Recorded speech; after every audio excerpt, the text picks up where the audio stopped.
Hey,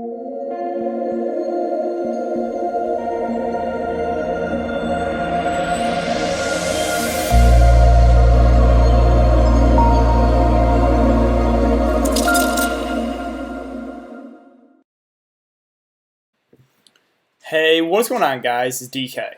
Back at you with another video here, trading the Thursday Night Showdown slate between the Giants and the Eagles. Before I get into the video, if you guys are new to the channel, my name is DK. I make daily videos breaking down NBA, NFL, PGA, and esports daily fantasy sports slates. Real quick, I do want to say thank you guys again for all support. It is greatly appreciated, guys, on the videos and the live streams as well as on Twitter. The easiest way to support me with all the content being free is just leave a like button on the video. Subscribe to the channel if you haven't already, and hit the notification bell so you know when I upload videos, you know when I go live. Unfortunately, not going to be able to live stream for this showdown slate, but if you have any questions, you can always hit me up in the comment section or on Twitter. I'll be happy to get back to you guys there. Also, if you guys cannot watch the YouTube videos, I do upload an Apple Podcast. Link is in the description below, which is the DK DFS show. But yeah, with that out of the way, let's jump into the video. So, before we talk about players and the prices, what I want to do is let's take a look at the Vegas odds for this game and then take a look at some snap counts. We do have a good amount of injuries to talk about as well. It's, kind of an ugly showdown slate, but I think there is some value plays, again, we'll get to. But all right, let's talk about the game in general. Right? So Giants-Eagles, it's a 45 over under. Eagles are 4.5-point favorites here. All right, so let's take a look at these snap counts. And this is from the most recent week. So week 6 here, Giants. Devontae Freeman has stepped up, and he's stepping into the lead back role. He played 73% of the snaps last game, which is pretty good to see. Dion Lewis, Wayne Gallman, they're kind of just forgotten about in this offense. They will get a few touches here and there, but it's nothing you can really go to with confidence on this slate, right? Wide receiver situation for the Giants is a little bit interesting. Well, SLAYTON, we know, is going to play majority of the game. He played 83% of these snaps. Mack is a guy that is at the flat min price. He played 75% of the snaps. Now, he did only have one catch, I believe, on one target. We'll get to him. But he looks like one of the better value plays. The Giants, at least on Draftkings, I only see 3 healthy receivers. It's SLAYTON, it's Mack, it's Golden Tate, who played 62% of the snaps. Right, CJ Board is, I believe he's injured. Yeah, he is out for this game. Concussion, won't play. So, again, I'll talk about the Giants more in a sec, but at least on DraftKings, I only see 3 healthy receivers. So, SLAYTON's price at the top, Tate's at a decent price in the mid-range, and Mack is at the flat min. So, I do kind of like him. Let's talk about tight ends. Evan Ingram's going to play majority of the game. Caden Smith will get a couple targets here and there as the backup tight end, playing about 48% of the snaps at last game.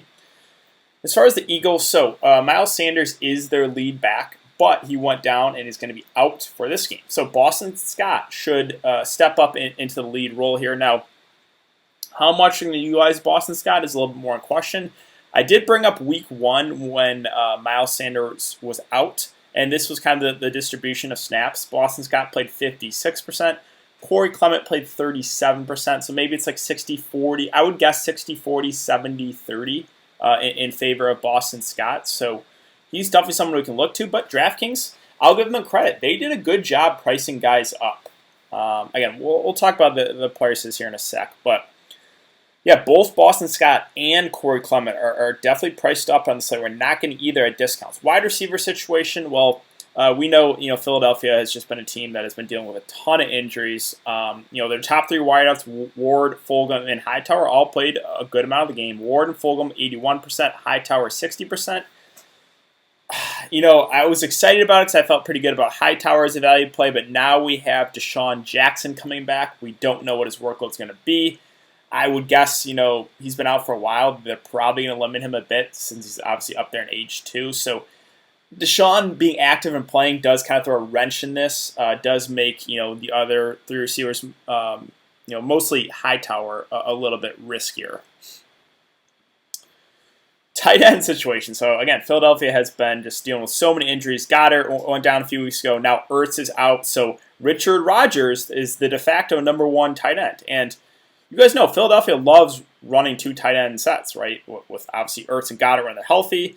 It's been Ertz and Rodgers for a bit, and now it's probably going to be Rodgers and either Kroom if he plays, or the rookie Butler. So we'll talk about both those guys, but yeah, again, DraftKings did a pretty good job. Richard Rodgers, I believe, is at $5K.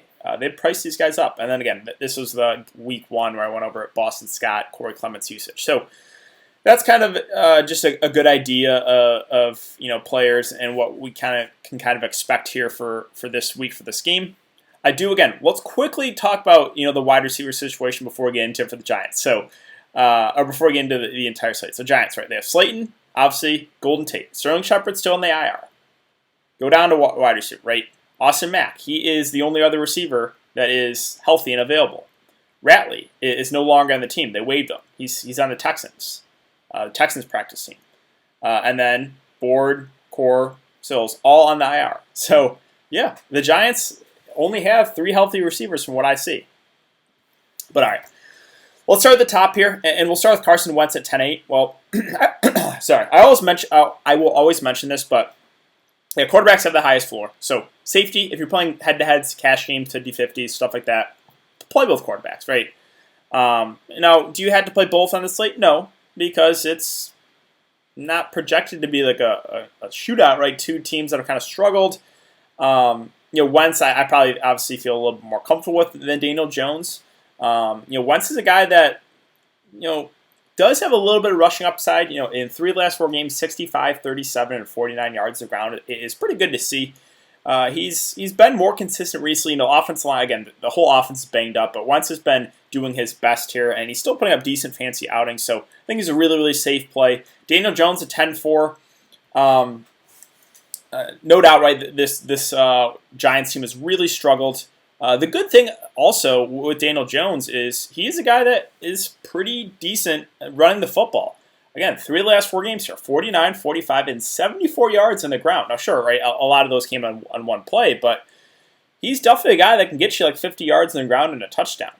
The matchup is decent. It's not like amazing, but it's not terrible. I do think Wentz is going to be a lot more popular than Daniel Jones. So if you want to get a bit contrarian, you can always go Jones over Wentz. The safe way is to play both, in my opinion. But I definitely don't think you need to play both necessarily, right? If you're mass multi-entering, making a ton of lineups, obviously you can mix and match. Would I fade both quarterbacks in this slate? You could at least think about it, I guess. Again, I wouldn't do it, but I guess you like if you're making like 150 lineups, maybe in like 1 or 2, you can fade both quarterbacks and just hope for like a super, super ugly game and get like the defenses in there. All right, let's move on. Yeah, again, Miles Sanders still out. Slayton for the Giants has been a little bit banged up, but looks like he's gonna be good to go. He's been really solid. 7, 11, 4 targets the last 4 games. He's their number 1 receiver at the moment. He's playing a majority of the game. I guess my one concern is just, again, he's been a little bit gimpy with his injuries, dealing with a foot injury right now, but no injury designation going into this game. Slayton's obviously in play. He's got the big play upside as well. Fulgham has really come on the last couple games. It's kind of out of nowhere. 13 and 10 targets, 6 and 10 catches. Again, this Eagles wide receiver corpse is super depleted. They are getting Deshaun Jackson back, but what is his workload going to be for this game? I'd assume they're going to limit him, but you never know. Either way, don't think it's going to affect Fulgham too much. Maybe he loses a few snaps, but he has been their best receiver the last couple games. Again, DraftKings, they did a good job, though. Like, we're not getting him at a discount. 8-8 it does feel like a lot, but it's hard to argue what he's done the last few games here. Now, Boston Scott, like I said, DraftKings, again, really good job pricing him up. 8.4K. Would have liked it if he was a bit cheaper. Now, workload's still a little bit in question. I think it's going to be somewhere around 60-40, 70-30 with him and Clement. The good thing is he's a good pass-catching back, and Philly does like dumping it down at the running backs. This is a game the Eagles probably are playing from ahead. Right there, 5.5-point favorites, 4.5-point favorites. So Scott, at this price, I think makes for a fair play. The running backs always, it's the quarterbacks and the running backs that have the highest floor. So again, cash games, you probably play both quarterbacks. Maybe try to get one running back in there too, whether it be Scott or Devontae Freeman, who we'll talk about in a sec. Evan Engram, 8K, it feels like a lot. So right now I think he's more of a contrarian play. Now, Is he viable? Of course he is. It's just last couple games, the usage has not been great. Only 2 and 3 targets. Previous games, though, 10, 5, 8, 7 targets. So I feel like the ownership is going to be low because people are going to look at these last couple games and kind of ignore them. This is one I'm a little bit undecided about because obviously the talent's there with ENGRAM. He's a guy that can look to in the red zone. He's going to be low owned, but I kind of like him as a contrarian play just because, again, ownership, in my opinion, will be pretty low on him. Like, I think if people are spending up, they're going to look at the first quarterback or the 2 quarterbacks first, and then probably one of the top receivers of SLAYTON or Fulgham. People are probably going to try to get one of those back. So ENGRAM kind of falls in this weird range of, he does feel a little overpriced, but I kind of like that for the ownership. Devontae Freeman's at 7.4, so the snaps have been going up on him. The usage has been pretty good. 17 carries, 60 yards, 18 carries, 61 yards, doing a little bit, through the air as well. We know over the years, right, he's a good pass-catching back. We saw it in Atlanta. I'm not sure, right? This Giants team has really struggled offensively, but I think the role for him right now is pretty safe, and it's good. The snaps are going up, right? He played 73% of the snaps out last game, so I'm perfectly fine with Devontae Freeman. I think he's priced about right. If you landed him, no issue. If you want to fade him, I don't think that's the worst idea either. And we still have no Alshon Jeffrey. Again, Shepard's still on the IR. Golden Tate's at 6.6. Would have liked if he was a little bit cheaper. We haven't really seen upside at all from him yet. No touchdowns so far this season. He's this guy that, playing out of the slot, it doesn't really have the big play upside. So I don't know if I would really, if you're going for like a GPP winning lineup, I probably wouldn't play Tate in the captain, but you never know. Maybe this is the breakout game. The targets besides that last game have been pretty consistent, with 5, 7, 6, and 5 targets. I think he's a safer play, I guess. Probably get 60 to 70% of the snaps.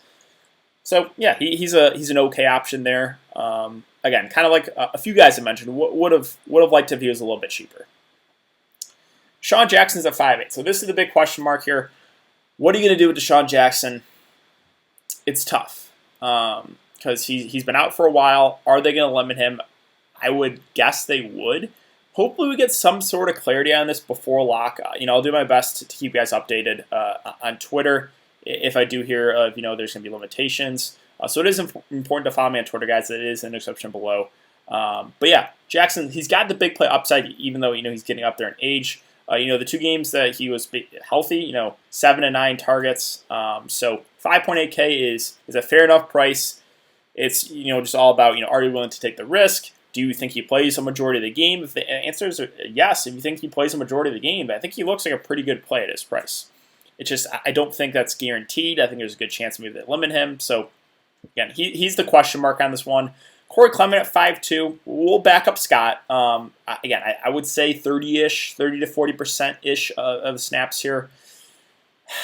5.2 kind of feels like a lot. I don't know. Like if he was in like the 2 to 3K range, I would have more interest. 5.2, it just feels a little bit overpriced. I'm kind of saying like Richard Rodgers at 5K, another one that, God, like I wish he was cheaper. But the good thing is that Philadelphia, they love running 2 tight end sets, and with no Ertz and no Goddard, I think Rodgers is a guy that's going to play majority of the game. So, and he's not like he's a bad pass catching tight end. We just haven't seen a whole lot from him this year. So Rodgers is a guy that I think is firmly in play. I think he does play a majority of the game. He's the guy they can look to in the red zone. Like I said, Philadelphia, they're thin at wide receiver. They're thin basically everywhere on offense. So I think Rodgers is a perfectly fine play at that price. Greg Ward, I think, looks like a pretty decent play here for it. I know last couple games haven't been great, 5 and 3 targets, but before that, 11 and 7 targets. He's a guy that, with Deshaun coming back, maybe hurts his role a little bit, but I still think he gets good snaps here for Philly. And him and Fulgham played the most at 81%. 4.8K. I do like that price a decent amount. So Ward's definitely someone I'm considering as a cheap option. Now, the defenses are both viable on the slate, right? Both offenses have really struggled. 4.6 and 4.4 are fair prices, though. Again, I would have...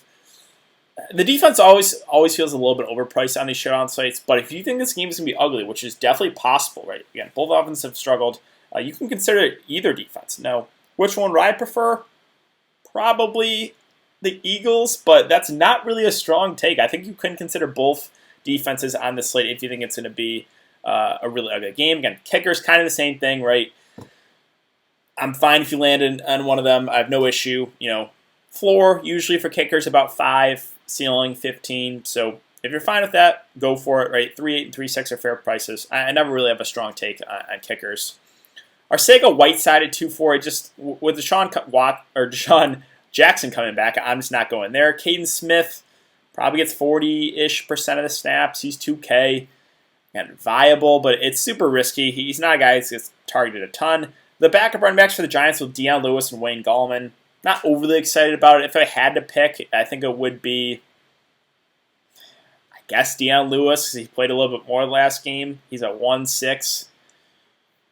But, yeah, you're not going to feel comfortable with either of those. Now, Hightower was a guy I was going to be definitely overweight on if Deshaun Jackson's down. Deshaun Jackson playing, it just throws a wrench in things, right? What is Hightower's role going to be now? Because he was playing a good amount of the game. Let's go to Philly and their wide receivers. He played 60%. Now it's more in question, right, with Jackson coming back. So the 1-2 price still makes him viable, right? Because 6 and 4 targets last couple games, like, he's not going to really blow the roof off a slate, but he doesn't have to do a whole lot to get you there at this price, right? All he really needs is a couple catches, and you're there. So definitely can consider Hightower. Again, with Jackson playing, though, does make him more risky. And Austin Mack. He, right now, is the guy that I feel the most comfortable with as far as a really, really cheap play. Sure, only 1 catch on 1 target. But the Giants have no one else, right? And he played 75% of the snaps. So I think Austin Mack is one of the better value plays. And the Giants right now only have 3 healthy receivers. Now, the other tight ends here for Philly with Kroom and Butler, we'll see. Kroom's status is currently, he's questionable. We'll see. If he does play, I think he would be the number 2 tight end behind Richard Rodgers. He actually did catch a touchdown, I think, on only 1 snap, I believe. The 1 snap he played. Yeah, he played 1 snap, and the 1 snap was a touchdown. So, Kroom, if he plays, is probably the number 2 tight end. I think he's certainly a viable punt here. Butler is only a guy I think I would look to if Kroom is out, because then, Butler would probably be the number 2 tight end. And then I think that's really it for, that's about it for the player-by-player breakdown. So let's talk about captains, guys. If you're going for quarterback in the captain, make sure you get some correlations. So you play Wentz in the captain, I'll probably play at least 1 or 2 of his receivers. And kind of same thing with Daniel Jones there if you go that route. Both are playable because, both kind of have some rushing upside. Again, and they do have the highest floor. They're probably safe captain options if you're looking for safety. Now, in GPPs, right, about 75% of the time, the winning lineup has either a running back or a wide receiver in the captain. Now, guys I'm considering for the upside, obviously Slayton and Fulgham at the top. They've both been, kind of carrying their respective offenses. Both running backs are viable here with Scott and with Freeman. Evan Engram, more of a contrarian play, but he's someone that I'm looking to for maybe low ownership. If you want to go Tate, fine, but I don't know if he has enormous upside. At least we haven't seen it yet this year. Deshaun Jackson is risky play because we don't really know what the workload's going to be yet, but obviously he still has that big play upside. Greg Ward, it looks okay, and then you could always punt it with a guy like Mack or Hightower, if that's the route you want to go. And it is a viable strategy because if you do go this route with someone really cheap in the captain spot, then you can fit in almost whoever else you want into your lineup. So let's just say, with Hightower Mack, let's just say we go Mack. Right? Then you have 9.8K remaining. Well, you can basically plug in whoever else you want into your lineup. So that is always an option. I think that's going to really wrap it up for the video today, guys. So if you have been enjoying the content so far, I'd really appreciate it if you leave a like button on the video, subscribe to the channel if you haven't already, and hit the notification bell so you know when I upload videos and when I'm live. Again, unfortunately, I won't be able to live stream for this one, but if you guys have any questions, leave them in the comment section or hit me up on Twitter. I will definitely get back to you guys. Thanks again. I hope you guys have a good day, and I will see you all later.